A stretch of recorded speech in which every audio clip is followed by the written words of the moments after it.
Ok, bonjour et bienvenue pour cette nouvelle vidéo, bienvenue tout le monde. Aujourd'hui, nouvelle vidéo dans laquelle on va parler des contrats futurs. Ça va être une vidéo complète sur le fonctionnement des contrats futurs pour tous ceux qui débutent et tous ceux qui transitionnent depuis les CFD vers les contrats futurs pour comprendre exactement ce dont on parle, parce que c'est important de savoir ce dont on parle, ce qu'on trade quand on est sur les marchés. Et j'ai bien conscience que les contrats futurs, c'est pas toujours très simple et j'ai eu beaucoup de demandes par rapport à ça. Donc c'est ce qu'on couvre dans la vidéo d'aujourd'hui. Comme d'hab, pas du conseil d'investissement et ça ne m'engage que moi tout ce qui est dans cette présentation.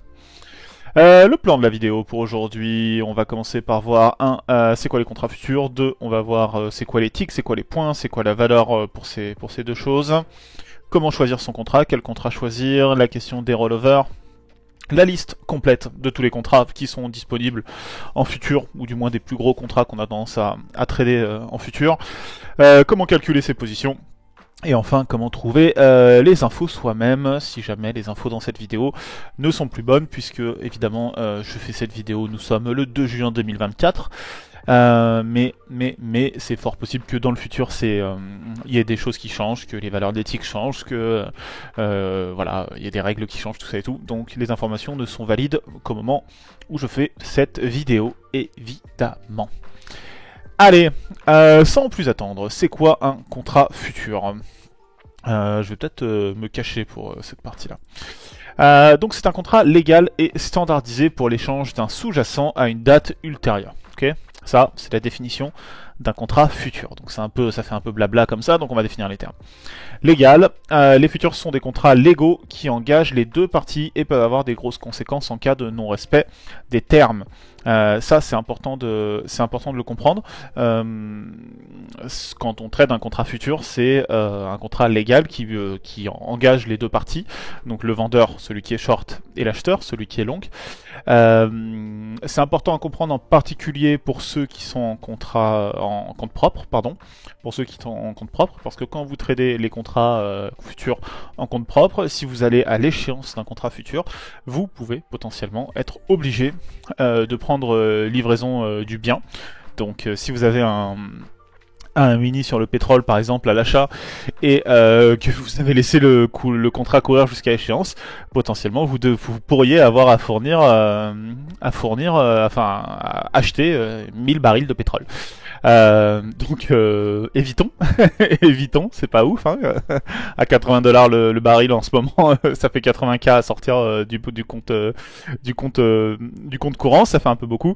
Mais voilà, ce sont des contrats légaux, ça n'arrive jamais, hein, évidemment, ce que je viens de dire, ça n'arrive jamais. La plupart des brokers coupent les contrats pour vous en avance. En propre firm, c'est une question qui se pose pas puisqu'on peut pas garder les contrats overnight ou overweek en général. Donc, enfin voilà, c'est des questions qui se posent pas. Mais il faut savoir que y a des gens à qui c'est arrivé. Il y a des reportages sur des mecs qui ont gardé les contrats jusqu'au bout et qui se sont retrouvés à devoir acheter 1000 barils de pétrole, à devoir prendre livraison de 1000 barils de pétrole. Donc voilà, c'est un contrat légal qui engage donc les deux parties. C'est aussi un contrat standardisé, donc tout le monde a le même contrat pour le même sous-jacent. Vous, moi, Total, pour rester sur l'exemple du pétrole, tout le monde a le même contrat. Ok. C'est ce qui permet de créer facilement et d'échanger facilement un grand nombre de contrats. Je prends l'exemple de l'agriculteur dans ce chapitre-là. Chaque agriculteur qui veut vendre du blé sur le CMI, sur le Chicago Market Exchange, produira le même contrat de vente pour la même quantité de blé, au même prix, avec les mêmes dates de livraison, les mêmes dates d'échéance des contrats, tout ça et tout. C'est vraiment toujours le même contrat entre tout le monde. Que vous achetiez ou que vous vendiez, c'est toujours le même contrat. Okay. Le sous-jacent, ça peut être une denrée physique comme un actif financier. Donc un producteur de pétrole va vendre un contrat pour du pétrole, un fonds d'investissement vendra un contrat pour des indices, une banque va vendre un contrat pour de la monnaie, et à l'inverse, une banque peut acheter des contrats pour la monnaie, des contrats pour les indices, tout ça et tout. Mais voilà, je vous donnais un peu une idée pour globalement comprendre comment ça fonctionne. Là, je reprenais l'exemple du producteur de pétrole. Un producteur de pétrole en Arabie Saoudite, il va vendre des contrats. Il va être short sur des contrats sur le Chicago Market Exchange parce qu'il vend son pétrole via ces contrats-là. Okay. Et enfin, date ultérieure, c'est là où je gêne le plus. Comme le nom l'indique, les futurs n'ont que des dates ultérieures et les échéances vont varier en fonction de l'actif dont on parle. Donc ça, on va reparler un petit peu après des dates d'échéance. Mais voilà, les futurs permettent de trader des valeurs futures. Donc on trade, là par exemple au moment où je fais cette vidéo, donc comme je disais on est le 2 juin 2024. Actuellement on est en train de trader l'indice Nasdaq à la valeur du 21 juin 2024. L'échéance du contrat actuel, c'est le 21 juin 2024. Et donc, la date est toujours future, forcément, comme le nom l'indique. Pour mieux comprendre, pour que ce soit un peu plus clair, on a 3 agriculteurs, ici, ok. On en a un qui a 136 tonnes de blé à vendre, on en a un qui a 272 tonnes de blé à vendre et un autre qui a 136. On voit, ils sont obligés chacun de faire des contrats de 136 tonnes. À chaque fois, l'agriculteur vend 136 tonnes de blé, ok. Lui, il a 272, il est obligé de faire 2 contrats pour vendre ces 272. Si en plus de ces 272, il lui reste 80 tonnes de blé, il faudra qu'il trouve une autre manière de les vendre, ok. Il peut vendre son blé que par paquet 136 tonnes, d'accord. A l'inverse, de l'autre côté, on a les acheteurs. Donc là, on a le contrat futur au milieu. Ok, on a les contrats futurs au milieu. Et à l'inverse, de l'autre côté, on a les acheteurs. Donc on a Nestlé, par exemple, qui a besoin d'acheter du blé pour faire ses céréales. Ils achètent 2 paquets de 236 tonnes, donc 272. Et on a un grossiste qui après, par exemple, peut les revendre, je sais pas, pour l'alimentation du bétail ou quoi que ce soit. Et ben ce mec-là, pareil, il achète 2 contrats. Ok, et c'est comme ça que ça marche. Et eux, quand ils arrivent à échéance, forcément, quand les contrats arrivent à échéance, sur les contrats du blé en l'occurrence, quand les contrats du blé arrivent à échéance, Nestlé va contacter ce vendeur-là et ce vendeur-là en leur disant ok, toi je te prends 136 tonnes, toi je te prends 136 tonnes, et ils vont arranger pour la livraison. En futur, quand on arrive à un settlement, quand on arrive à la date finale d'un contrat, c'est toujours les acheteurs qui doivent s'occuper de la livraison. Ok, c'est les acheteurs qui dépêchent les transporteurs chez les vendeurs. Ça, c'est les petites notions qui nous servent à rien à nous en tant que traders. Mais le fonctionnement de base du marché, sans nous les petits traders, les petits retail, le fonctionnement de base du marché sans nous, c'est celui-ci. Okay, c'est-à-dire qu'on a des gros agriculteurs, sur le contrat du blé, je parle. Si on était sur le pétrole, ce serait des producteurs de pétrole qui seraient ici. Si on était sur les marchés financiers, ce serait potentiellement des fonds d'investissement qui seraient ici. Voilà. Mais sur le cas du blé, on a les agriculteurs qui sont là, qui vendent leur blé par paquet de 136 tonnes, sous forme de contrat futur. Et on a de l'autre côté des gros acheteurs, Nestlé, des grossistes, qui achètent le blé par paquet de 136, sous forme de contrat. Okay, pour mieux comprendre toujours, l'agriculteur est short, il vend 136 tonnes de blé. Les contrats sont hébergés sur le Chicago Market Exchange. D'accord. Le taf du CMI ici, c'est de gérer ces contrats-là, de s'assurer que les transactions entre les shorts et les longs se fassent correctement. Et à droite, on a les longs, Nestlé, qui achètent du coup son contrat. Et du coup, quand ces gens-là vont à la date d'expiration du contrat, eh bien, ils doivent settle et ils doivent prendre, lui, il doit livrer, et enfin, lui, il doit donner la quantité à disposition, et lui, il doit s'occuper d'aller récupérer la marchandise. Nous, en tant que trader retail, notre objectif, c'est de venir nous glisser entre le mouvement de ces acteurs-là. Donc, quand celui-ci, il est short, et ben nous, on va se mettre long ici, on va acheter un petit contrat, on va le garder pendant 1 heure, on va le revendre à quelqu'un d'autre, on va le revendre à quelqu'un d'autre, on va le revendre à quelqu'un d'autre, ainsi de suite, tac, tac, tac, tac, tac, jusqu'à ce qu'on arrive à Nestlé qui prend le contrat finalement au prix qui lui arrange, et qui lui va potentiellement garder le contrat pendant des semaines, des mois, des années éventuellement si vraiment il prévoit très très longue. Voilà, c'est comme ça globalement que ça se passe. Tic, point et valeur des contrats. Voilà. J'espère que c'était clair. Évidemment, comme d'hab, tout ce qui, si jamais il y a des questions, s'il y a des choses qui sont pas claires, faut pas hésiter à me le dire. J'y répondrai avec le plus grand des plaisirs. Mais voilà, ça c'est la culture générale autour des futurs, on va dire. C'est pas le côté pratique, mais je pense que c'est important de savoir un peu comment fonctionne le marché, tout simplement, parce que ça permet de mieux comprendre ce qu'on trade, et c'est important de comprendre ce qu'on trade. Maintenant sur la partie donc plus pratique, donc tic, point et valeur des contrats, ce qui va commencer très probablement à intéresser plus de monde. Chaque contrat a des spécifications qui lui sont propres et qu'il faut connaître pour pouvoir les trader correctement. Ok ? Donc il y a deux choses, il y a 2 unités de mesure pour un contrat. La première, c'est le tick, donc c'est le plus petit mouvement que peut faire un contrat à droite de la virgule. Ça correspond au pip en forex pour ceux qui viennent des CFD, je vous le mets là. Mais c'est globalement le plus petit mouvement que peut faire un actif. Et le point, c'est le plus petit mouvement que peut faire un contrat à gauche de la virgule. Okay, donc là, je prends l'exemple du mini gold. Il y a le plus petit mouvement qu'on peut faire, c'est 0,10. Donc ça, c'est son tick. Il y a donc 10 ticks par point. Donc on passe de 100 à 100,10, 100,20, 100,30, 100,40 et ainsi de suite jusqu'à 101. D'accord ? Donc ça, 101, c'est un point. Et à l'intérieur d'un point, il y a 10 ticks de 0,1. Okay ? La valeur du tick sur le GC est de 10 $ pour chaque contrat. Un trader gagnera donc, raté, je suis encore devant. Pour chaque contrat qu'il trade, un trader gagnera donc 10 $ par variation de tick et 100 $ par variation de points. Forcément, hein, c'est pas très compliqué. Si un tick vaut 10 $ et qu'il y a 10 ticks dans un point vaut 100 $. Okay, multiplication, tout ce qu'il y a de plus simple. Pour le mini du Nasdaq, je vous mets plus d'exemples. Pour le mini du Nasdaq, le tick est de 0,25, donc le plus petit mouvement qu'on peut faire sur la droite de la virgule, c'est 0,25. Ça veut dire qu'il y a donc 4 ticks par point. On passe de 18 000 à 18 025, 18 050, 18 075, enfin 18 000,25, 18 000,50, 18 000,75. Et ensuite, on passe à 18 001. Donc 1, 2, 3, 4 ticks avant de changer de point. Chaque tick vaut 5 $, donc chaque point vaut 20 $. La même chose là, 5 x 4 égale 20. On a un cas particulier, par exemple, qui est le mini Dow Jones. Alors il y en a d'autres, des cas particuliers, mais je vous mets celui du Dow Jones parce que c'est souvent celui qui est le plus parlant. Pas de variation à droite de la virgule. Le Dow Jones marche en incrémentation de points, donc il n'y a pas de virgule. Il n'y a pas de virgule, donc on passe de 30 000 à 30 001, à 30 002, à 30 003, à 30 004. Il y a des marchés où on évolue de 5 points en 5 points, par exemple, ça dépend des actifs. La plus petite variation du Dow est donc de 1 point. Le tick est égal au point. Le tick et le point ont donc la même valeur qui est de 5 $. Okay, donc là, par exemple, pour faire un calcul de position sur le Dow Jones, c'est plus simple que sur le Nasdaq, sur le S&P 500, sur les monnaies. Les monnaies, c'est plus compliqué encore. Donc voilà. Parfois, il peut y avoir plusieurs contrats pour un même actif pour permettre aux traders de sizer leur position différemment. Donc ça, c'est la différence entre les micros et les mini. Pour le Nasdaq, on a accès à 2 contrats, les mini et les micros. C'est ce que je vous mets là pour le mini du Nasdaq. Donc je vous le remets l'exemple. Le tick est de 0,25, 4 ticks par point. Chaque tick vaut 5 $, donc chaque point vaut 20 $. Pour le micro du Nasdaq, le tick est toujours de 0,25. Il y a donc toujours 4 ticks par point. Je vous le mets là.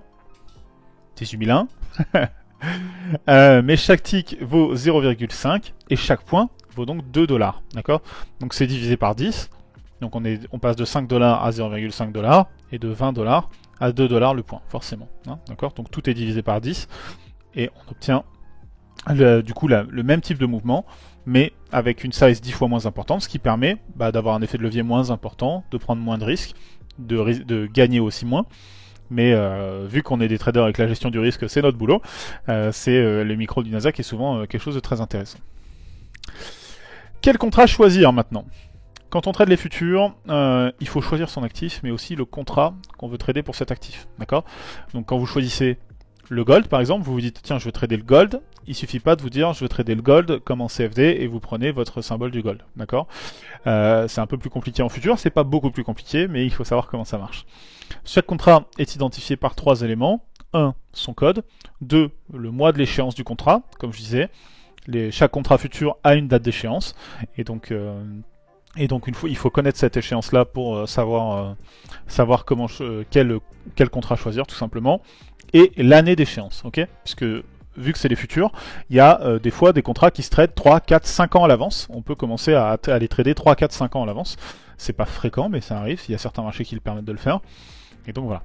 Les mois sont exprimés sous forme de lettres et les années par le dernier chiffre, donc le dernier chiffre de l'année. Donc on va voir juste après. L'échéance de chaque contrat a lieu le 3e vendredi du mois qui est désigné dans son code. Donc ça c'est important. Si votre contrat expire en juin, ça veut dire qu'il va expirer le 3e vendredi de juin. S'il expire en février, il va expirer le 3e vendredi de février et ainsi de suite. Ok ? Ça, ce sont des codes de contrat futur. Ok ? Donc là, on a le GC-M4. GC, ça correspond au mini du gold. GC, c'est le symbole du gold. Donc c'est les mini du gold. M, c'est le mois de juin. Et 4, c'est la première année qui arrive en 4 au moment où on se parle.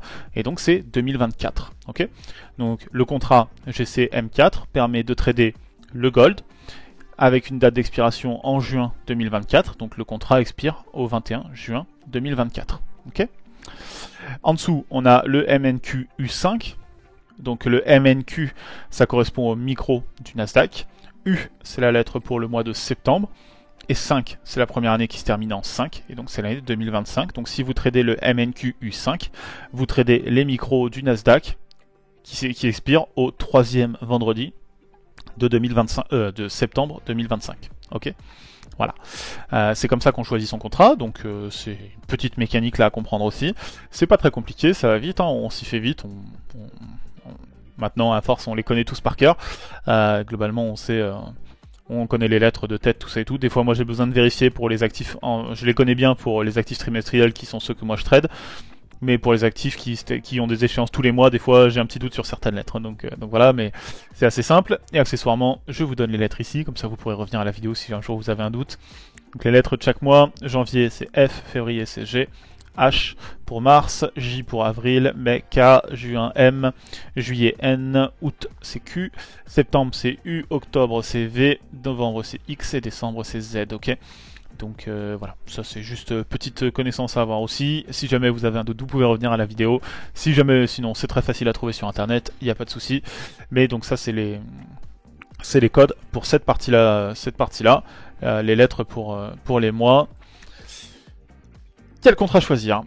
Donc dans la pratique, pour sélectionner son contrat, on a deux critères. Premier critère, le temps. Généralement, le premier contrat disponible est celui qu'on va choisir pour trader. Donc là, en l'occurrence, au moment où je fais cette vidéo, encore une fois, on est le 2 juin. Ça veut dire que le premier contrat qui arrive, c'est celui de juin pour moi sur le Nasdaq. Et donc du coup, c'est celui sur lequel je trade actuellement. C'est ce que je vous mets. Si on est en mai et que la prochaine échéance est en juin, on va prendre le contrat de juin. Si on est en juillet et que la prochaine échéance est en septembre, on va prendre septembre, etc. Ok ? Et le deuxième critère, c'est le volume. Généralement, le premier contrat disponible est aussi celui qui a le plus de volume. D'accord ? Généralement, ça se vérifie très souvent. C'est souvent le contrat qui est le plus devant qui a le plus de volume. Forcément, plus il y a de volume, plus il y a de liquidité, moins il y a de spread, et donc le mieux c'est pour nous en tant que trader. Et donc du coup, c'est toujours le contrat avec le plus de volume qu'on va choisir. Il y a un moment où ce n'est plus vrai, et c'est la période des rollovers, c'est la période où on change de contrat. Les rollovers, c'est le moment où on change de contrat. Et donc c'est le seul moment où ce critère-là ne va plus être important, et finalement on va se concentrer que sur le volume. Le critère le plus important, c'est le volume. Le temps, c'est le plus facile parce que c'est le plus facile à mesurer, mais des fois, il va falloir se poser la question du volume pour déterminer lequel est le meilleur contrat. Donc du coup, les rollovers, c'est quoi? Le rollover, c'est le moment où les volumes d'un contrat passent sur le contrat suivant. C'est le moment où les traders doivent changer de numéro de contrat, et donc du coup, on sait à peu près quand est-ce que ça arrive sur tous les contrats. Je vous mets un exemple ici. Actuellement, on trade le NQM4 qui expire le 21 juin 2024, troisième vendredi du mois. Il est probable que les volumes commencent à se transférer sur le contrat de septembre. Le Nasdaq est un actif trimestriel. Donc du coup, on passe de juin à septembre. À partir du 14 juin, on sait en général, ça commence à se faire une semaine avant. Des fois, c'est un tout petit peu avant dans des configurations particulières. Mais normalement, le rollover commence que une semaine avant, des fois même 5 jours avant l'expiration.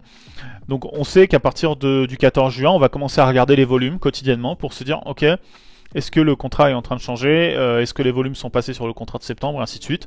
Ça prend 2 secondes à faire, je vais vous montrer juste après. Les périodes de rollover vont varier en fonction du type d'actifs qu'on trade. Les actifs qui ont des expirations mensuelles, comme le crude par exemple, ils vont rollover plus tôt. Donc en général, là ça peut être 3 semaines, des fois 4 semaines avant l'expiration du contrat.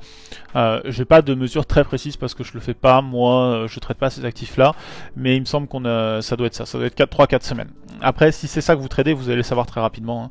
Vous allez le savoir très rapidement, de toute façon, si vous allez voir, je vais vous montrer la tronche d'un graphe qui est pas le bon graphe, on sait tout de suite qu'on a un souci. Vous allez voir ça. Voilà. Sur des actifs trimestriels, les indices, le rollover se fait qu'une semaine avant l'expiration du contrat pour la simple et bonne raison que voilà, on a un peu plus de latence. Là, je vous montre la différence ici entre le bon contrat et le mauvais contrat. Okay, donc ça, c'est le NQM4, celui qu'on trade actuellement. Et ça, c'est le NQU4, celui de septembre. Okay, et je vous ai pris les volumes pour la bougie de 20h40, du 31 mai à 20h40, que vous voyez ici. Le 31 mai à 20h40, sur le NQM4, j'ai 5988 de volume. Et sur le NQU4, j'ai 14 de volume. Donc là, il n'y a pas de doute possible. Le bon contrat, celui qu'il faut trader, c'est le NQM4. D'accord ? Et vous voyez la tronche du graphe ici. On sait que c'est pas le bon graphique pour la simple et bonne raison qu'il y a des gaps de partout. Et ça, c'est intradable. Ça veut dire qu'il n'y a il n'y a pas de liquidité. Il y a des grosses zones d'incertitude. Le prix peut sauter ici en 2 secondes. Et donc, du coup, c'est pas du tout ce qu'on a envie de trader. Ceux qui vont trader ça, ça va être des gros fonds d'investissement qui ont des théories d'investissement sur le long terme, qui restent en position pendant des fois des mois, voire des années sur un contrat futur. Nous, c'est pas du tout ce qu'on fait en tant que trader retail, donc ça ne nous concerne pas du tout. Et donc du coup, il n'y a aucun intérêt pour nous d'être sur le NQU4 actuellement. Le contrat sur lequel il faut être, c'est le NQM4. Et en général, quand on n'est pas sur le bon contrat, on commence à avoir ce type de graphique-là. avec des gaps qui se font de partout, des volumes extrêmement faibles, 14 de volume pour une bougie du Nasdaq. Tous ceux qui ont déjà tradé le Nasdaq savent que c'est pas possible, ça n'existe pas, ça n'existe pas. Donc voilà, c'est aussi simple que ça. Vous regardez le volume pour une bougie, vous comparez la même bougie à la même heure, d'accord. Vous mettez, là moi je suis en 5 minutes ici, en 5 minutes ici. Je contrôle la bougie de 20h40 sur les deux graphes et je vois sans aucun doute que le contrat qu'il faut que je trade c'est bien le NQ-M4 et non pas le NQ-U4. Ok. Voilà, donc c'est tout simple, ça c'est tout simple à contrôler. Maintenant les specs des contrats futurs, alors je vais pas tous vous les donner, je les ai tous mis sur la vidéo. Donc je vais tous les montrer. Faites un arrêt sur image si jamais vous avez besoin de contrôler quelque chose, si jamais vous avez envie de checker ou quoi que ce soit. Mais du coup je vous ai mis sous forme de tableau l'actif qu'on trade, le code de cet actif sur les marchés, donc la partie, si on remonte juste ici, la partie celle-ci, d'accord, soit le GC, soit le MNQ, voilà, c'est cette partie-là que je vous ai mis ici, dans cette colonne-là. La variation en tick, la valeur du tick et la valeur du point, d'accord. Donc moi ce que je trade c'est le NQ et le MNQ, d'accord. Donc on a un tick à 0,25 sur les deux, une valeur soit de 5 $, soit de 0,5, et une valeur au point de 20 $ ou de 2 $, ce qui revient à ce qu'on s'est dit tout à l'heure. Donc là vous avez tous les indices ici, vous avez les énergies ici, crude oil et gaz naturel. Donc là on voit le gaz naturel, le tick est beaucoup plus petit que ce qu'on a sur le Nasdaq. Le Nasdaq on est à 0,25, ici on est à 0,001. Chaque tick vaut 10 $, et donc du coup ça fait un point sur le gaz naturel qui vaut 10 000 $. Okay, donc là c'est important de comprendre que on ne traite pas le gaz naturel exactement à l'identique de ce qu'on trade le Nasdaq, d'accord. Les cibles ne sont pas les mêmes. Okay, voilà. Les monnaies, pour ceux qui ont envie de trader les monnaies, donc l'euro, le dollar australien, la British Pound, le dollar canadien, le franc suisse, dollar néo-zélandais, yen japonais, les micros du Bitcoin et les micros de l'Ethereum, je les ai mis dans les monnaies. Pour moi ce sont des monnaies même si ce sont des crypto-monnaies. Donc là pareil, vous voyez, en termes de variation sur le yen japonais qui est le plus extrême, 0,000005 en variation du tick. Chaque tick vaut 6,25 $. Et ça vous fait un point à 12 500 000 $. Donc du coup effectivement le niveau de variation est juste pas le même, d'accord. Le niveau de variation est juste pas le même que ce qu'on va chercher sur le Nasdaq. Donc voilà, c'est pour ça qu'il faut bien connaître ces valeurs là quand on trade un marché, pour pas se faire choper par un truc qu'on n'aurait pas prévu. Si vous tradez le Japanese yen comme vous tradez le NQ, ça risque de mal se passer forcément. Ok, les bonds, donc les bons du trésor américain, donc les 30 ans, les ultra 10 ans, ultra 10 ans, 5 ans, 2 ans et les 30 jours de la Fed. Les 30 jours de la Fed, je sais pas si on y a vraiment accès sur... j'arrive pas à les charger là, j'ai checké, parce que j'ai tout checké pour être sûr qu'on y avait accès, pour pas vous dire n'importe quoi quand j'ai fait le PowerPoint. Et les 30 jours de la Fed en l'occurrence, je les ai pas trouvés, mais ils sont censés être disponibles, donc voilà. Les contrats agricoles, donc le maïs, le soja meal, le soybean meal. Soybean meal c'est ce qu'on utilise pour l'alimentation animale. Le soybean oil, l'huile de soja, blé, avoine. Donc là pareil, on a des ticks qui sont un peu plus normaux, avec des valeurs du point pareil qui sont un peu plus normales. Et enfin les métaux, gold, silver, platine, cuivre, palladium. Pareil, attention, silver par exemple, grosse valeur du tick. Grosse valeur du tick, comme sur le palladium, on a des grosses valeurs du tick, donc il faut faire attention sur ces contrats-là. Et voilà. Et maintenant, on va voir ensemble comment calculer sa taille de position. Ça, c'est la question qui revient le plus souvent sur le stream, sur ceux qui débutent sur les futurs. C'est comment est-ce que je calcule ma taille de position, Thomas? Comment est-ce que je fais pour sizer correctement tout ça et tout? Et ça, c'est un très gros sujet. C'est un très gros sujet, donc je vais essayer de couvrir ça dans le détail, que ce soit bien clair pour tout le monde. Et on va essayer de faire un truc bien clean. Ok. En haut, je vous ai laissé le tableau du crude oil. Okay, on va continuer à prendre le crude oil comme exemple dans cette présentation. Donc pour rappel, le crude oil, le pétrole, le code CCL, le tick est de 0,01, la valeur du tick est de 10 $ et la valeur du point est de 1000 $. Okay, quand on sait ce qu'on veut gagner et ou risquer, il suffit de prendre le montant en dollars divisé par la valeur du tick, divisé lui aussi par le nombre de contrats qu'on met pour savoir comment sizer. Okay, donc je vous mets un exemple ici. Si je mets un contrat et que je veux risquer 300 $ et gagner 900 sur le crude, je prends mon risque, 300 $, je le divise par 10, qui est la valeur du tick, et je le divise par 1, qui est le nombre de contrats que j'ai. Okay, ça me donne 30 ticks de risque. 300 divisé par 10 divisé par 1, ça fait 30 ticks. Ok. À l'inverse, pour le TP j'essaie de viser 900 $ de gain. Pareil, je le divise par la valeur du tick et par le nombre de contrats, et ça me donne 90 ticks de TP. Ok. Si par contre je change mon ordre, et que je mets 3 contrats, et que maintenant au lieu de risquer 300 $, je veux juste risquer 200 $, mais en gagner 1500, le calcul change. 200 $ divisé par 10, donc la valeur du tick, divisé par 3, le nombre de contrats, ça me donne 6,67 ticks de risque. Et le TP, 1500 $ de TP, divisé par 10 $ du tick, divisé par 3, ça me donne 50 ticks de TP. Okay, donc là on vise un TP plus gros que le premier, mais vu qu'on a 3 contrats, on a moins de ticks pour aller au TP, c'est tout à fait logique, hein, c'est tout à fait compréhensible. Okay, je vous mets une petite, j'ai fait exprès de donner un exemple un peu bâtard. Vu que 6,67 ce n'est pas possible, vous pouvez faire que des chiffres ronds en valeur du tick, d'accord. 6,67 ce n'est pas possible, il faudra à ce moment-là arrondir à 7 ticks, 7 x 10 x 3, et avoir 210 $ de risque, ok. Si vous refaites le calcul dans l'autre sens, 210 divisé par 10 divisé par 3, ça vous donnera bien 7 ticks de risque. Okay, donc là, c'est pas un trade facile à prendre, 7 ticks de risque, il faut être bien précis. Mais juste, c'est pour vous montrer le calcul sur comment est-ce qu'on fait pour préparer son stop loss et son TP. Il y a plein de logiciels qui vous permettent de les configurer avant, ce qu'on appelle les stratégies ATM. Vous pouvez, voilà, si vous avez toujours le même type de prise de position, le même type d'objectif, le même type de risk management, ce qui est mon cas en l'occurrence, moi je rentre toujours pareil, je suis toujours sizé de la même manière quand je rentre sur les marchés, eh bien vous avez ce type de calcul là à faire avant, et puis une fois que c'est fait, ben, finalement vous l'avez en tête et vous savez exactement ce que vous prenez, et c'est tout simple, ok. Là où ça se complique un petit peu, c'est si vous tradez au niveau, ça se complique pas beaucoup, vous inquiétez pas. Si vous tradez au niveau, vous allez avoir des TP SL qui vont être variables et les calculs vont être un petit peu différents. Exemple, je vais acheter le crude à 80,10 $ avec une TP à 82 $ et 30 centimes et un stop à 79,70 parce que j'ai identifié des niveaux sur le graphique. Ok, je me suis dit ah tiens, là c'est un bon endroit pour rentrer. Et puis bah là il y a un swing aussi à tel endroit, donc c'est là où je veux sortir mon TP. Et à l'inverse, si ça descend de ce niveau-là, mon trade est invalidé. Donc c'est ça quand je dis vous tradez au niveau, c'est que vous avez des niveaux sur le graphique que vous respectez. À ce moment-là, je dois d'abord donc déterminer le nombre de ticks pour chaque niveau, puis le multiplier par la valeur du tick et éventuellement le nombre de contrats. D'accord? Donc là, je vous remets le calcul ici. Donc avec un TP à 82,30 moins l'entrée à 80,1, ça me donne 2,20 d'écart entre les deux. Divisé par 0,01 qui est la taille du tick, ça me donne 220 ticks à parcourir pour aller à mon TP. 220 ticks fois la valeur du tick fois le nombre de contrats, ça ferait 2200 $ de gain avec un seul contrat. Okay, le stop, c'est le même calcul.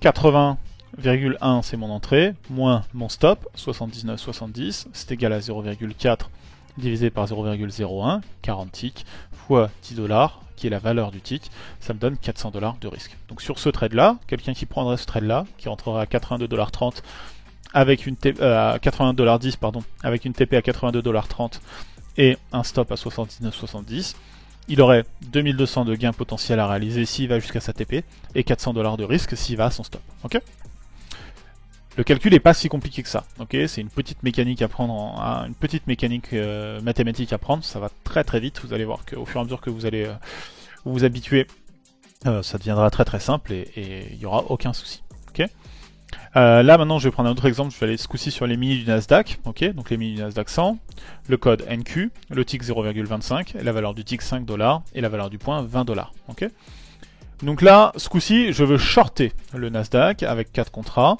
à 18 122. Donc je rentre à 18 122, j'ai une TP qui est en dessous forcément puisque c'est un short à 18 086,25 et un stop loss à 18 140. Ok, j'ai bien 4 contrats. Okay, c'est là, je vous ai mis un exemple avec plus de contrats pour que vous puissiez voir à quoi ressemble le calcul. 18 086,25 moins 18 122, ça me donne 35,75. Techniquement, ça me donne moins 35,75, mais on s'en fout du moins. En fait, là, ce qu'on veut, c'est le nombre de points qu'il y a en écart, donc c'est 35,75. Divisé par 0,25, qui est la taille du tick, ça me donne 143 ticks. Okay, 143 ticks fois 5 $, qui est la valeur du tick, fois 4 contrats. Ça me donne 2860 $ de gain sur ce trade si je vais au TP. Et le stop, 18 122 qui est mon entrée, moins 18 140 qui est mon stop. Ça fait 18 points. divisé par 0,25 qui est le tick du Nasdaq, ça fait 72 ticks, x5, x4, x 5 dollars la valeur du tick, x4 le nombre de contrats, ça fait 1440 dollars de risque. Globalement, c'est ce que je vous remets ici, c'est une petite gymnastique intellectuelle à prendre, mais une fois qu'on a l'habitude, ça va vraiment très vite et c'est très simple. Je voudrais insister là-dessus. J'ai énormément de monde qui me dit Tom, t'as pas un outil pour calculer les positions automatiquement, franchement c'est chiant de faire les calculs à chaque fois, tout ça et tout, c'est relou, comment est-ce que je fais pour calculer, tout ça et tout. Parce que généralement, quand on vient des CFD, quand on vient de Forex, on a l'habitude de sizer différemment en fonction de la taille qu'on peut prendre, en fonction des niveaux qui sont disponibles. Ça veut dire que si vous avez que 10 points qui est disponible et que vous avez que 2 points de risque, vous vous dites ok, bah combien de contrats est-ce qu'il faut que je mette pour pouvoir avoir mon gain quotidien sur ce trade là. Ça c'est quelque chose qui est plus difficile à faire sur le Nasdaq et je vous déconseille d'utiliser des outils tout le temps automatisés. Je pense que c'est bien de faire ces calculs soi-même. Alors déjà la plupart des logiciels de trading aujourd'hui ils vont vous permettre de savoir. Moi, par exemple, sur MotiveWave, mon logiciel me calcule automatiquement mon risque et mon reward et me le donne dans la partie compte. Si vous êtes sur QuantTower, par exemple, c'est pareil, vous avez moyen de le contrôler extrêmement facilement. Enfin, il y a des moyens de le contrôler extrêmement facilement. Et je vous invite quand même à savoir faire ces calculs-là vous-même. C'est pour ça que je vous les détaille bien. C'est pour ça que je vous montre comment on les fait, c'est quoi la logique un petit peu pour. Je vous les montre en long, en short, avec plusieurs contrats, sans plusieurs contrats, tout ça et tout. Parce que je pense que c'est important de savoir faire ces calculs-là. Ça vous permettra d'être plus à l'aise, d'être plus serein, et surtout à force de faire ces calculs-là, vraiment, j'abuse pas quand je vous dis qu'une fois qu'on a l'habitude, ça va très vite et c'est très simple. Ça va très vite et c'est très simple, ok ? Vraiment, ça va très vite et c'est très simple. Et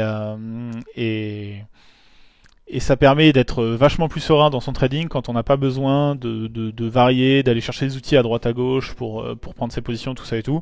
Juste, voilà, vous faites le calcul, vous lancez calculatrice, vous faites votre calculatrice sur votre PC en 2 secondes, et ça va très très vite, et comme ça vous êtes sûr exactement de ce que vous faites. Vous n'avez pas à vous reposer sur un outil extérieur, je pense que c'est une bonne chose de savoir le faire soi-même.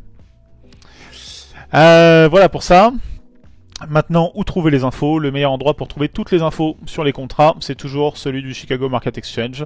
C'est le seul qui est certain d'être à jour et d'avoir toutes les bonnes infos. Attention aux autres sources qui ne sont pas forcément à jour. Il y a des sites qui regroupent toutes les valeurs des contrats, tout ça et tout. Je vous conseille pas forcément ces sites-là, parce que de la même manière que je vous conseille pas de vous reposer ad vitam aeternam sur la vidéo non plus. Parce que, comme je vous dis, les informations peuvent être périmées, hein, elles sont juste au moment où je fais cette vidéo, mais elles peuvent périmer un jour, et donc attention à trop se reposer sur des sites qui sont pas forcément à jour, ou des infos qui sont pas forcément à jour. Pour avoir les valeurs, vous allez juste dans Google, vous tapez l'actif que vous voulez, Futures Contract Specs, et ça va vous donner en premier résultat le Chicago Market Exchange. Donc là en l'occurrence voilà, je tape Gold Future Contract Specs, ça me donne exactement la même réponse, Gold Future Contract Specs. Vous cliquez dessus, vous allez avoir cette page là qui va s'afficher, et donc du coup vous allez avoir en haut l'actif, donc le Gold en l'occurrence, le code global. Donc là actuellement le contrat qui est en cours de négociation, c'est le GCQ4. Si on revient un petit peu plus tôt dans la présentation, parce que j'aime bien GCQ4, Q c'est le mois d'août, et donc du coup le contrat qu'on est actuellement en train de trader sur le Gold, c'est le contrat Gold du mois d'août 2024. Ok, c'est bien, ça permet de montrer. Donc le GCQ4 est le contrat qu'on est actuellement en train de trader. Il vous dit la dernière cotation, la variation, le volume, ça nous intéresse un petit peu moins, mais pourquoi pas. Et en bas, vous avez les informations qui vont vous intéresser généralement. Donc la minimum price fluctuation, donc 0,10, il vous le dit bien ici. La plus petite variation que peut faire le Gold, c'est 0,10. Et il vous dit cette variation représente 10 $. Et donc voilà. Et en dessous, vous avez le code du produit, le GC, pour ceux qui ont un doute. Voilà, vous avez le truc qui est remis ici. Mais donc du coup, là, bah voilà, quand vous savez que c'est 0,10 et 10 $, vous savez qu'il faut faire x10 pour avoir un point. Et donc du coup, x10 sur la valeur du tick. Et du coup, vous savez que votre point vaut 100 $. Et vous avez eu l'information globalement en 2 secondes. Il y a d'autres informations, comme les horaires de négociation, ça en général. Les horaires de négociation, ça peut vous intéresser si vous tradez des contrats très spécifiques, comme le live cattle. C'est vrai que je ne l'ai pas mis dans les matières agricoles, mais on peut trader le bœuf et le porc, pour ceux que ça intéresse. c'est un marché qui est très spécifique et qui a des horaires d'ouverture qui sont différents des autres actifs, mais sinon la plupart des contrats futurs sont tous ouverts aux mêmes horaires, c'est-à-dire à minuit 23h tous les jours de la semaine. Peut-être bientôt 24-24, 7-7 si le changement se fait, mais pour l'instant on sait du lundi au vendredi de minuit à 23h tous les jours et voilà. Ok. Et donc pour avoir les spécifications, vous pouvez l'avoir pour tout ce que vous voulez. Si vous voulez les certifications du Nasdaq Future, vous mettez Nasdaq Futures Contract Spec et il va vous donner exactement la même page pour le Nasdaq. Ou alors vous allez juste vous rester sur le site et puis vous naviguez dans le site, hein, mais généralement Google ça permet d'avoir la page exacte en 2 secondes. Et voilà, et vous avez toutes les informations qui sont intéressantes pour votre actif. C'est important aussi de savoir aller chercher ces infos là. Voilà pour cette vidéo. J'ai essayé de la faire la plus complète possible et en même temps la plus simple possible. L'objectif c'était c'était que ce soit le plus simple et le plus compréhensif, plus compréhensible et le plus intelligible possible. S'il y a des questions, s'il y a des choses qui sont pas claires, évidemment n'hésitez pas à poser en commentaire, c'est avec plaisir que j'y répondrai. N'hésitez pas à rejoindre notre Discord, le lien est dans la description.